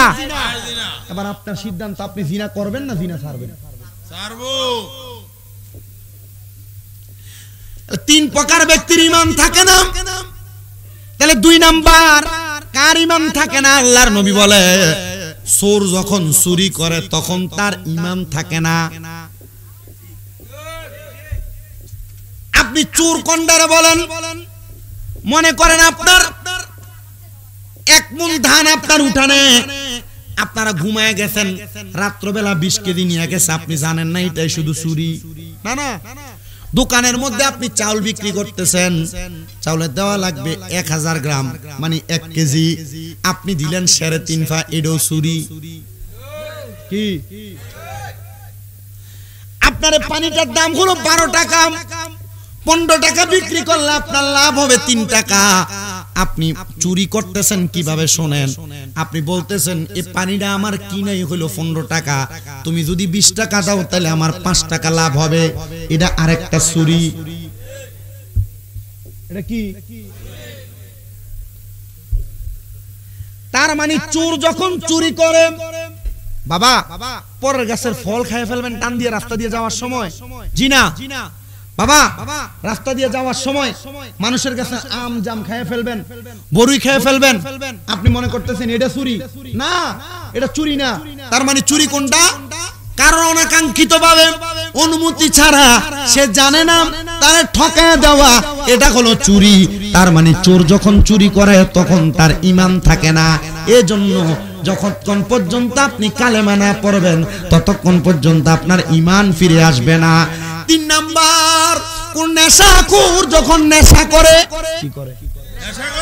নেশাখোর যখন নেশা করে, নেশাখোর নেশা করার সময় তার ঈমান থাকে না। যতক্ষণ পর্যন্ত কালেমা না পড়ে ততক্ষণ পর্যন্ত তার ঈমান ফিরে আসে না। এই বীরখাল এলাকায় কত গাঞ্জুটিরা ঘুরে বেড়ায়, আশেপাশের এলাকার মধ্যে কত বাবা খোররা ঘুরে বেড়ায়, হ্যাঁ বহুত। শুধু এইটা নাম, আবার বর্তমানে বাবা খোররা বাবা খাইব দূরের কথা, কম দামি ওষুধ পাওয়া যায় ডাক্তার দোকানে। আমি আজকে 1.5-2 মাস একটা ডাক্তার দোকানে বসি, গাঞ্জুটি টাইপের ফোলা ফাইনাইসা মাঝে মাঝে সব সময় একটা ওষুধের নাম জিগায়, কয় ভাই একটা টাফনিল দেন। পেন্টাখোর বাইরেছে, পেন্টাখোর। আমি জিগাইলাম একই ওষুধ তার বারবার চাই, আপনি বলেন নাই। ওষুধরা কেন রাখেন না? বলে ভাই এটা আমাদের কাছে আছে কিন্তু আমরা বেশি না। এরা এই ওষুধরা চিকিৎসার জন্য নেয় না, এই ওষুধটা তারা নিয়ে যায় তারা নেশা করার জন্য। এটা ঘুমের ওষুধ, এটা খাইলে নাকি তাদের মাথা পাতলা থাকে, এই জন্য তারা সে ওষুধ নিয়ে যায়। মনে রাখবেন বাবা, নেশা যারা করো, নেশা যারা করো, ইয়াবা যারা পান করো, তোমরা যারা গাঞ্জা পান করো, মদ পান করো, তোমরা যখন নেশা করো তোমাদের এই নেশার কারণে তোমাদের ঈমান থাকে না, কালেমা পড়ার আগ পর্যন্ত তোমার ঈমান ফিরে আসে না। এই জন্য নেশা করতে সাবধান। এখানে আপনারা অনেকে বসেছেন সিগারেটও পান করেন, আব্বুজিরা আপনারা এটারে নেশা মনে করেন না, এটারে আপনারা নেশা মনে করেন না, কিন্তু জানেন বাবা, জানেন রে এই সিগারেটটা মাকরুহে তাহরিমার অন্তর্ভুক্ত। মাকরুহে তাহরিমি কি জানেননি? এটা হারামের অন্তর্ভুক্ত, হারামের কাছাকাছি পর্যায়ে। আপনি যেটা বারবার পান করেন আপনি এটার মাসালা জানেননি। সাহাবায়ে কেরামকে আমার নবী বলে, তোমরা কি জাহান্নামী মানুষ দেখতে চাও? ইয়া রাসূলুল্লাহ, হে আমরা জাহান্নামী মানুষ দেখতে চাই। বলে তোমরা তার দিকে তাকাও যেই ব্যক্তির মুখের মধ্যে আগুন দেখা যায়, আগুন। আপনারা বলেন বাবা, আগুন তো কারোর মুখের মধ্যে নাই, যেটি সিগারেট খায় এটির মুখে বেশি আগুন থাকে কি? তার মানে জাহান্নামী মানুষ দেখতে চাইলে কাদের দিকে তাকাও? যারা মুখে কথা কয় না ঠিক। তাহলে আগুন থাকে কারোর মুখে? যারা বিড়ি খায়, যারা সিগারেট খায়। তার মানে এদেরকে চিনলে কাদেরকে চিনা হয়ে যাবে? সহজভাবে বোঝা।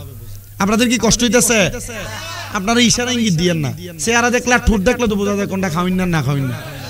আপনারা ইশারা ইঙ্গিত দেন কি লেগে? বীর খেলার ফলান যে হুঙ্গর জানে এ, তোমরা বেশি চালাক দেখিয়া তোমরা রাস্তা ভাঙ্গা।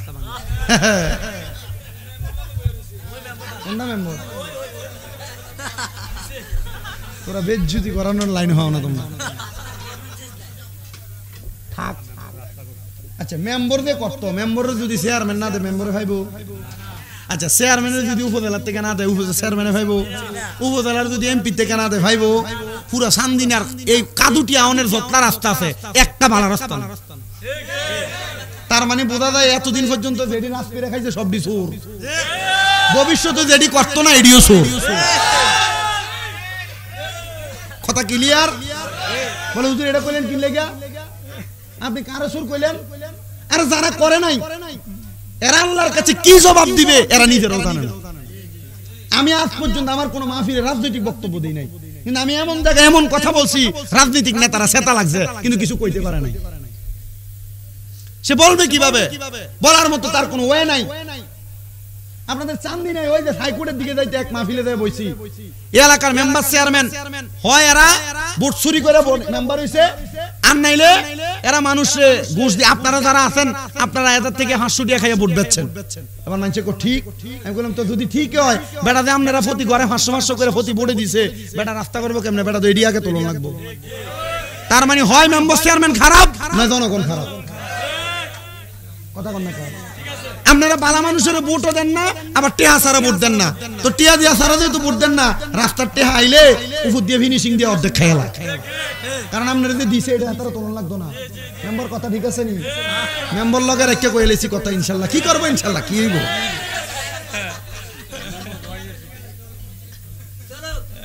আছে এমন অবস্থা আছে। যারাই এমন কাজ করবে তারাই দুনিয়ার জমিনের মধ্যে বাতিল এবং তারাই অহিংস অত্যাচারী। আল্লাহ এদের থেকে আমাদেরকে হেফাজত করুন, সে যেই দলের হোক। কথা ঠিক আছে না? তো যেই কথা বলতেছিলাম, 3 প্রকার ব্যক্তি মনে রাখবেন: নেশাখোর, চোর, জিনাখোর। এই 3 প্রকার ব্যক্তির ঈমান থাকে না যতক্ষণ কালেমা না পড়ে। আল্লাহ তাআলা এই 3 প্রকার ব্যক্তি থেকে আমাদেরকে হেফাজত দান করেন, পড়েন আমিন। তো কথা কোথায় ছিলাম? হ্যাঁ, বাদশার বাড়ির দারোয়ান আসেনি? দারোয়ান থাকে না? তো যেই ব্যক্তি চুরি করবে সে প্রবেশ করতেছে, দারোয়ান তার বাধা দেয় না। দারোয়ান বাধা দিব কেমনে?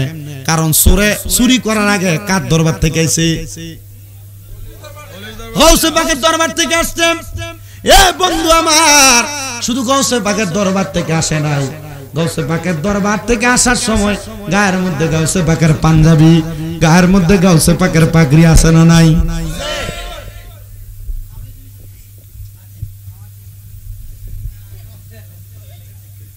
একটু চুপ থান না, আমি তো বোঝেন আর এমনি রক্ত গরম হয়ে যাবে, ফইরা গেছেন তো বইয়ে থান না, এখন তার কানলেও লাভ হইতো না। আমার শেষ, আমার ওয়াজ আর বেশিক্ষণ নেই ভাই, আমার সময় আর আসেনি একটু। মুজাহিদ সাহেব আইছে, আচ্ছা আমি এই ঘটনাটা শেষ করি আর পরে বিদায় নিব, ঠিক আছে না? আর একটু কষ্ট করে বসবেন না, আমি বলি আপনারা বলি, আমি মাইকলার বন্দাম করতেছি না আপনারা। আমি এর আগে আরো কয়েক জায়গায় বইলা গেছি এদিকে আইসা, আমি কইছি আমার কেউ দাওয়াত দিলে আপনারা কষ্ট করে এতলা টাকা দিয়ে আনেন, কিন্তু আপনাদের মাইক দেন না, কিন্তু কষ্ট করে না না আপনি হেরে কইলে লাভ হবো কি? হের এটা এতটুক আছে, আপনি এর থেকে ভালো জেনে আছে এনে কম না, আনালে হেরে টাকা বাড়াই দেন 5,000, দেখবেন হেও ভালো মাল লইতে লেব। আমরা তেল হইলো কম, বাজা চাই কিটা মাছ মিচ্ছে, তো আমার বাজা মাছ মিচ্ছে হবে কেমনে?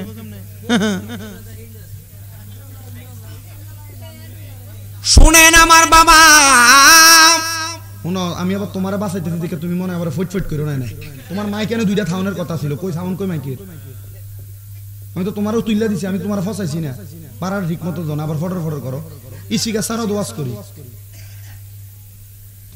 মানে ওই যে হের পক্ষে কথা কইছি যে কোন হে ফটো ফুটে গেছে।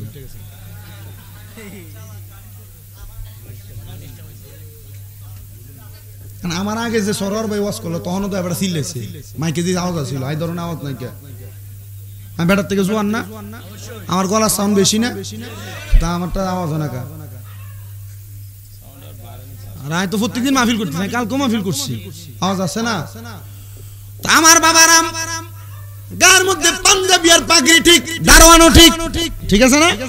দারোয়ান রে সুরে উল্টা ঘুরে আইসা জিজ্ঞাসা করতেছে, হে দারোয়ান, আমি যে তোমার বাসার বাড়িতে ঢুকি, তুমি যে আমারে ধরতেছো না, আমি তো চুরি করি, আমি চুরি করলে তোমার কি কোনো অসুবিধা হবে না? ডাক দিয়ে বলে, আপনার শরীরে যে পাঞ্জাবি দেখা যায়, আপনার শরীরে যে পাগড়ি দেখা যায়, এই পাঞ্জাবি আর পাগড়ি দিয়া আপনি কখনো চুরি করতে পারেন না। আমরা সমাজে এমন বহুত পাঞ্জাবি আর টুপিওয়ালা আছে যারা বাইবাতিদার জমি দখল কইরা খায়। আমরা সমাজে এমন বহু টুপিওয়ালা দাড়িওয়ালা শুরুতে লাবাসওয়ালা আছে যারা ক্ষেতের লাইল কাটতে কাটতে একাইটা লাইল দিয়ে হাতের বান বানাইছে। আমরা সমাজে এমন অনেক টুপিওয়ালা দাড়িওয়ালা আছে যারা রাস্তা দিয়ে যাওয়ার সময় লুঙ্গি আলগি দিয়ে গালাগালি করে। কি এমন লেবাসুল মুমিনিন কুলুবুল কাফিরিন আছে না নাই? তার মানে বোঝা যায় লেবাস ভালো কিন্তু ভিতর কি নাই। আমার মুসলমানেরা এবার এই কথা শুই না বাদশার বাড়িতে প্রবেশ করছে, যেহেতু দারোয়ান মনে করছে তিনি সুন্না। দারোয়ান ডাক দিয়া কয়, হে ভাই, এত সুন্দর পাঞ্জাবি আর পাগড়ি লাগাইয়া আপনি চুরি করতে পারেন না, আপনি মনে হয় বাদশার কোনো দোস্ত, আপনি যান বাদশা বাড়িতে আছে, বাদশার সঙ্গে দেখা করেন। বাদশার বাড়িতে যাইয়া যে জায়গায় স্বর্ণমণি মুক্তা হীরা জহরত টাকা পয়সা আছে সব নিয়ে আসছে, এগুলা একটা গাট্টির মধ্যে ঢুকাইছে। এই টাইমে চারিদিকে আযান হইতেছে, আসসালাতু খায়রুম মিনান নাওম।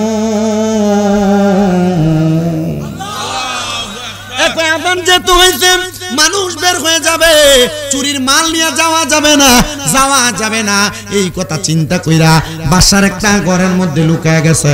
মালগুলা নিয়া সুন্দর মতো আযান যখন হয় ঘরের কন্যারে দাঁড়ায় দাঁড়ায় নামাজ পড়ে, কারণ গাউসে পাকে তারে শিখিয়ে দিছে সব করা যাইব, নামাজ সারা যাবে।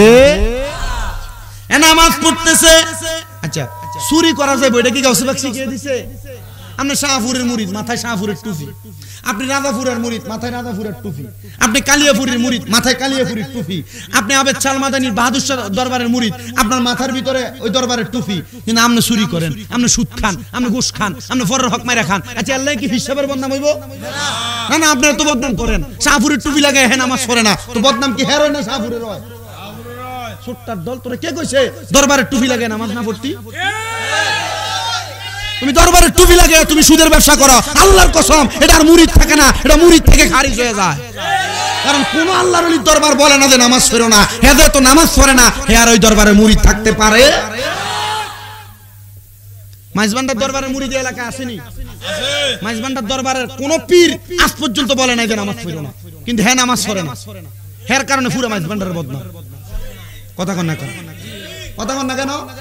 মাইজবান্ডার দরবার শিখিয়ে দেয় সামাকাওয়ালি করো, কিন্তু সামাকাওয়ালির ভিতরে এমন কোন উগ্রতা ছড়াইও না এই উগ্রতার মাধ্যমে সমাজে বিভ্রান্তি হয়। আপনারা সামাকাওয়ালি করণ লেগে যে শিল্পী আনেন, এই শিল্পী গান দেখাইয়া স্টেজে না উঠলে হের গানে আইয়া না, এই বাসির বাগলা একটারা বাদে।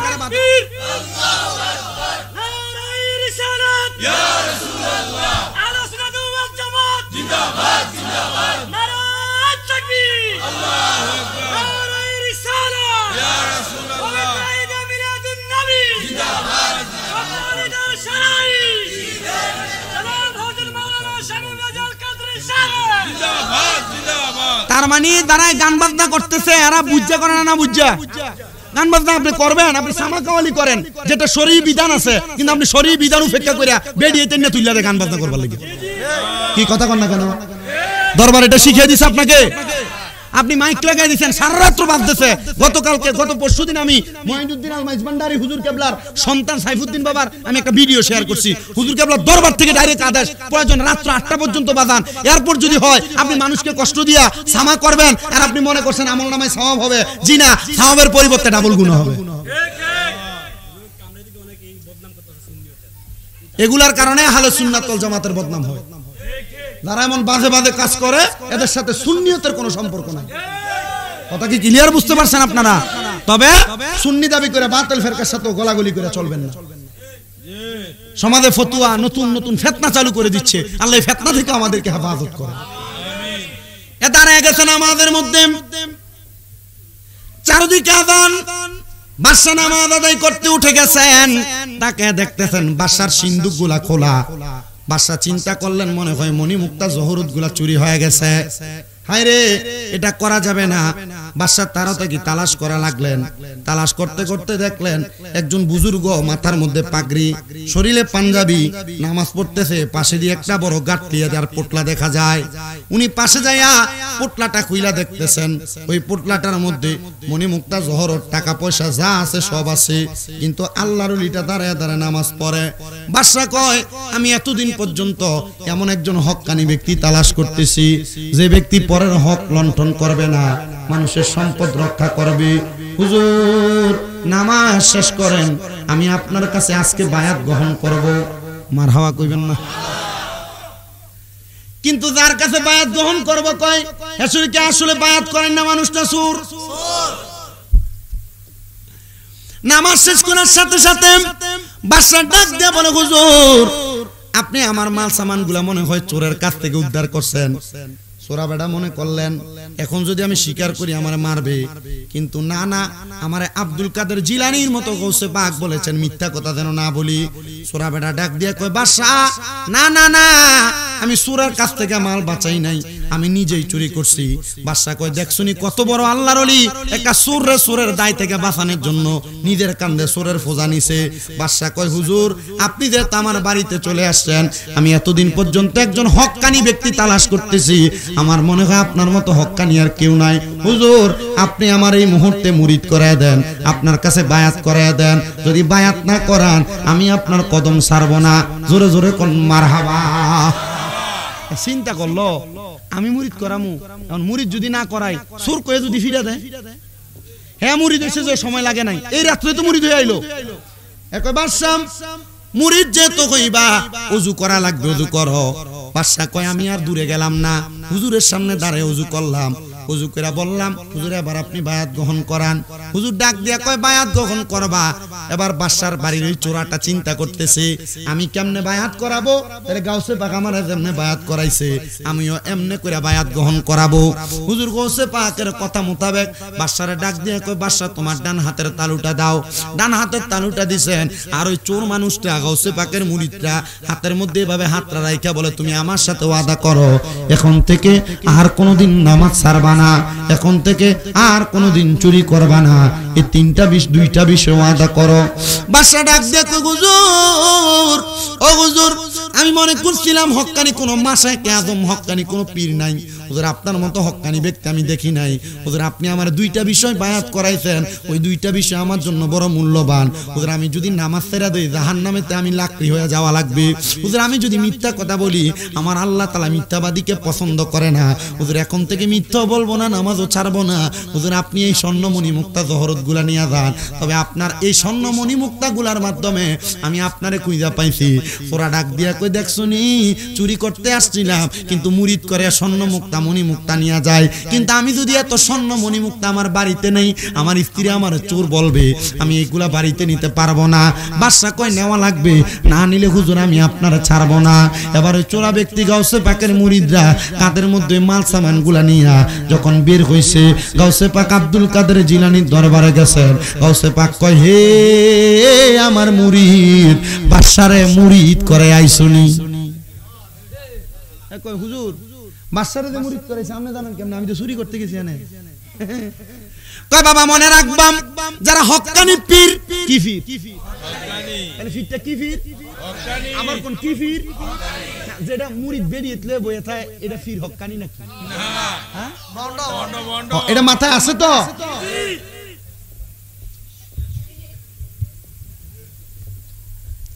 আমরা কুমিল্লার এই অঞ্চলে কোথাও এটা হয় না, কিন্তু ব্রাহ্মণবাড়িয়া হবিগঞ্জ সহ অনেক জায়গায় আমি যাওয়ার পর দেখছি বহুত ফিসাব মুড়িদের সিকে ডাঙ্গাই দিছে, ফিসাবে খাইছে। এই মাহফিলে আমি তার বিরুদ্ধে কইয়াছি, এরপরের থেকে এই এলাকার আশেপাশে দাওয়াত দিছে না। আর আমার এই দাওয়াতের দরকার নাই, ওই ফাঁসের এলাকা দাওয়াত দিছে, ওই মাহফিলে দেখা দিয়া তার ডাফল হাদিয়া দিয়া লয়ে গেছে। তার মানে আমি বুঝছি আল হক্কু মুররু, নুসিত কথা তিতা, কিন্তু তিতাটা বলার কারণে আল্লাহ তাআলা আমারে অধিক পরিমাণ পুরস্কার দান করছে। আলহামদুলিল্লাহ, জোরে কোন। এজন্য আমি এতটুকু মনে করি হক্কানি আহলে সুন্নাত ওয়াল জামাতের অনুসারী কোন আলেমী দিন আজ পর্যন্ত আমার বিরোধিতা করছে না। আমি দেখছি যদি বিরোধিতা করে থাকে এটা বিরোধিতার উল্টা পাল্টা আছে। কথা কি বুঝতে পারছেন? ওই দিন এক কওমি আলেম আমার ওয়াজ শুনছে, পুরা ওয়াজ শুনছে। এই এলাকার পোলাফান আমার 3 বছর দাওয়াত দিব দাওয়াত দিব দাওয়াত দিব কয়, কিন্তু হুজুর কইছে মুরুখ খায়ের দাওয়াত দিস না। পোলাফান 3 বছর হুজুরের কথা মাইন না, 4th বছর কয় দূর হুজুর যেহেতু আমরা মাথায় দেয়, চল আমরা আর হুজুর থেকে লগে এক লগে মাহফিল না করে আমরা আলগা করি। পরে আলগা মাহফিল করে আমার দাওয়াত দিছে। হুজুর এমনি এমনি আমরা মসজিদের হুজুর, উনি এমনি এমনি আমাদের আকীদার না অন্য আকীদার, কিন্তু হুজুর আমরা আপনাদের দাওয়াত দিতে দেয় না। আমি কইলাম হুজুরের কথা তোমরা মানতা? কও হুজুর 3 বছর মানছি, 4th বছর আর মনটা মানছে না। সর্বক্ষণ পর্যন্ত কবর হাসরের ওয়াজ, ইমানদার বেঈমানের মৃত্যুর ওয়াজ করছি। 2.5 ঘন্টা ওয়াজ করার পর হুজুর লগে দিয়ে আমার বসে মুনাজাতের আগে আমি কিয়াম করছি, হুজুর আমার সাথে কিয়াম করছে। পরে ঘরে কইছে হুজুর এতদিন পর্যন্ত বিরোধিতা করছি, কিন্তু আপনি যে এভাবে ওয়াজ করেন এটা আমি জানি না। আমি কেমন আমার হুজুর কওয়া লাগতো না, ফুতের মতো মনে কইরা শামিম কইয়া ডাক দেন। তো না বাবা, এই আদব তো ভালো লাগছে। আপনার ব্যবহার, আপনার কথা, আপনার চলাফেরা বাতিল ফেরকা হোক, আপনার শত্রু হোক, তাকে আপনার কাছের বানিয়ে দিবে একমাত্র আপনার চলাফেরা এবং কাজের কারণে। কথা কি বুঝতে পারছেন আপনারা? আপনি আপনার কাজকে এমন ভাবে গঠন করেন যে কাজের কারণে আপনার শত্রু আপনার বন্ধু হয়ে যায়। আপনি তো এটা করতেছেন না। আমার মুসলমান ইমানদার হুজুর বলতেছেন বাবা ঠিক আছে তুমি মনে করতেছো হক্কানি রাব্বানি যারা, ও তাহলে কি পীরের কথা বলছিলাম? হক্কানি কয় না জোরে, কি পীর? হক্কানি পীর কোনটা? আল্লাহর নবী ইবনে মাজাহ শরীফের 303 নম্বর পৃষ্ঠার হাদিস শরীফ, ইযা রুউ যুকিরাল্লাহু আযজা ওয়া জাল্লা, যেই পীরের চেহারার দিকে চাইলে আল্লাহর কথা মনে হইব, এটাই হক্কানি পীর। কার কথা মনে হইব? আল্লাহর কথা। হ্যাঁ, এটার দিকে চাইও, তাহলে লাভ হবে। তুমি কার দিকে তাকাইলে আল্লাহর কথা মনে হবে? যতদিন পর্যন্ত যেই পীরের চেহারার দিকে চাইলে আল্লাহর কথা মনে হইতো না, এই পীরের কাছে বায়াত হওয়ার দরকার নেই। কথা ঠিক আছে? বন্ড পীরের কাছে বায়াতের দরকার নাই। ডাইরেক্ট কথা।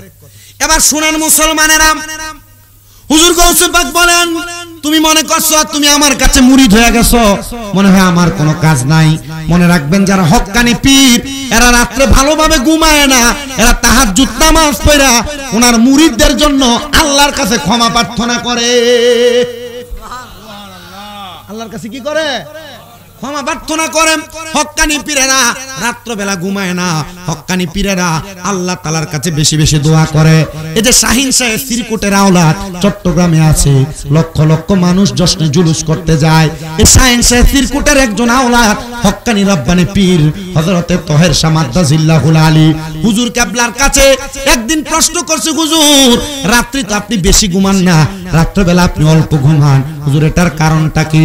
হুজুর উত্তর দিয়েছে, আমার কাছে যে এত মানুষ বায়াতে রাসূল গ্রহণ করে, আমি যে তারা বায়াত করাই, আমি যদি ঘুমাইয়া থাকি তাহলে আমার মুরিদের হিসাব মিলাইব কে? আমি হক্কানি বিদায় আমি আমার মুরিদদের হিসাব মিলানোর জন্য তাহাজ্জুদ নামাজ পড়ে আমার মুরিদদের জন্য দোয়া করি। জোরে সোরে বলেন সুবহানাল্লাহ। এ মুসলমান, ওই ব্যক্তি কই হুজুর আর আমি চুরি করব না, আমি তওবা করলাম, তবে এই চুরির মালগুলো আমি কি করব? হুজুর কয় বাবা, যতক্ষণ পর্যন্ত তুমি চুরির কথা স্বীকার করো নাই ততক্ষণ এগুলা চুরির মাল ছিল। বাদশারে মুরিদ করানোর পর বাদশা তোমার এগুলা চুরির মাল দেয় নাই, বাদশা তোমারে মুরিদ করানোর হাদিয়া দিছে। যা যা যা, আমি এই হাদিয়াগুলা তোরে বিদায় করে দিলাম, এই হাদিয়া দিয়া তুই তোর পরিবার চালা।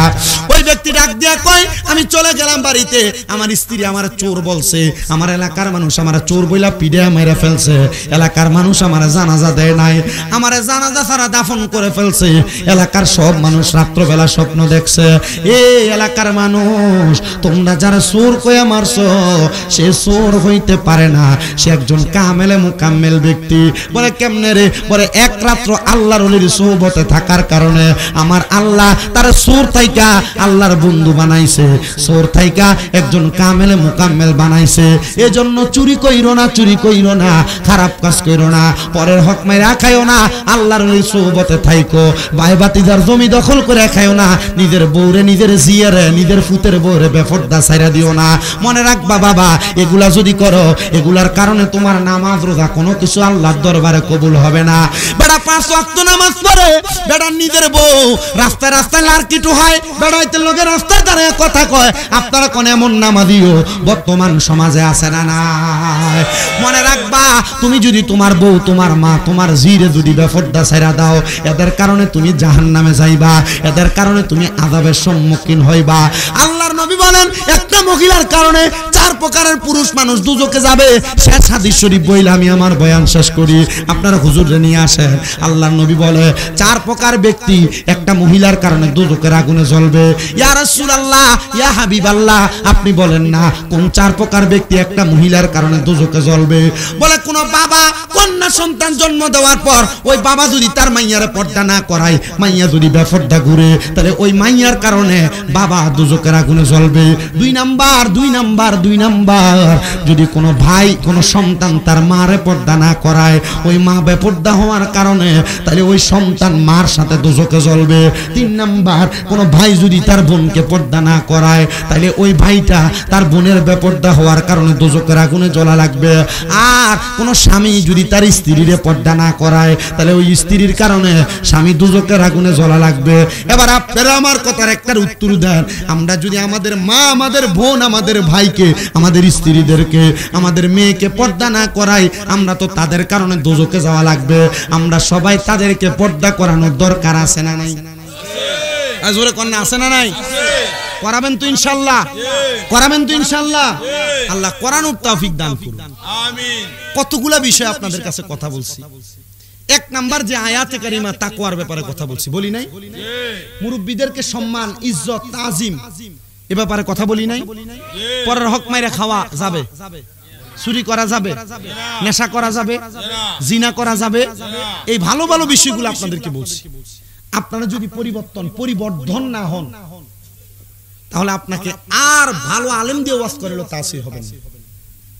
যদি মানতে চান এতটুকু মানবেন, যদি মানতে না চান আরো ভালোভাবে বুঝাইলো মানবেন। এই জন্য আপনাদের সবার কাছে উদারত আহ্বান থাকবে, উদারত আবদার থাকবে। আপনারা যারা বায়াতে রাসূল গ্রহণ করেছেন, হক্কানি রাব্বানি পীরের হাত ধরেছেন, ওনারা আপনাকে যেভাবে ইনস্ট্রাকশন দেয়, চলার গতিবিধি শিখিয়ে দেয়, আপনি এভাবে চলবেন। যদি আপনার পীর আপনারা বলে এভাবে এভাবে চলো, আপনি চলবেন, আপনি চলতেছেন না। কথা কন না কেন? আপনি বায়াত গ্রহণ করছেন কিন্তু আপনার চলাফেরা ঠিক নেই। আল্লাহ চলার তৌফিক দান করুন। মুহাব্বতে পড়েন আমিন। হুজুর আসার আগে একবার দুরূদ শরীফ একটু জিকির করবেন। আল্লাহুম্মা নিয়ে আসুন।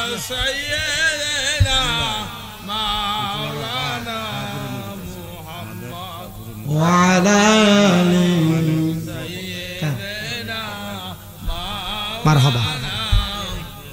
মুহাম্মদ এই দুনিয়ায় আমরা সবাই কবর দেশের প্যাসেঞ্জার